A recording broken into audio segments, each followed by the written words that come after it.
सुग्रीवादी प्रधान अंगद घेऊन तेथे आले. हो, वारीचा असणार त्या ठिकाणी जो कार्य आहे ते केलेलं आहे. पिंडदान केलं, अंगदाला घेतलं आणि सुग्रीवजी आणि अंगदजी प्रभू रामचंद्राकडे आले.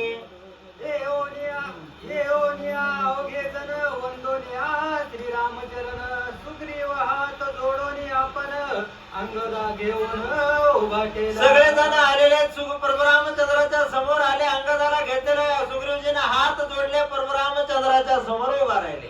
श्रीराम म्हणे हनुमंता सुग्रीवासी अतिशीघ्रता करावी राज्याभिषेकता युवराजता हात जोडून उभा राहिले. प्रभू रामचंद्राने चांगलं हनुमंतरायाला आज्ञा केलेली. हनुमंता या सुग्रीवाला राजगादीवर त्या ठिकाणी बसवा.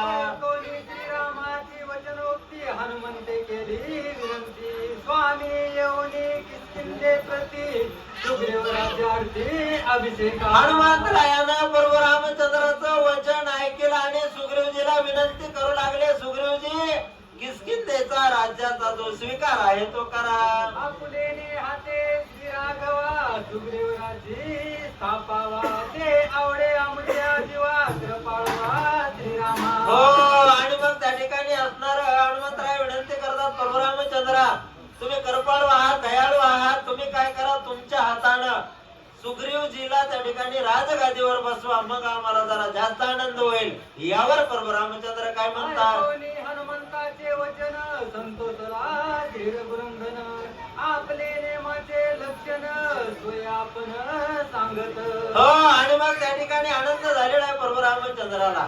पण प्रभू रामचंद्र थोडेसे हसलेले आहेत. आनंद झाला, हसले. आणि जो नियम आहे, कुठला नियम, अयोध्येतून केलेला नियम, तो नियम असणार हनुमंताला सांगू लागले.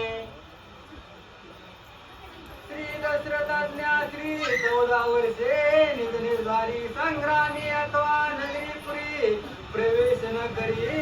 प्रभू रामचंद्र बोलू लागले, हनुमंता, राजा दशरथीची माझ्या वडिलांची आज्ञा आहे, माझ्या वडिलांचं वचन आहे.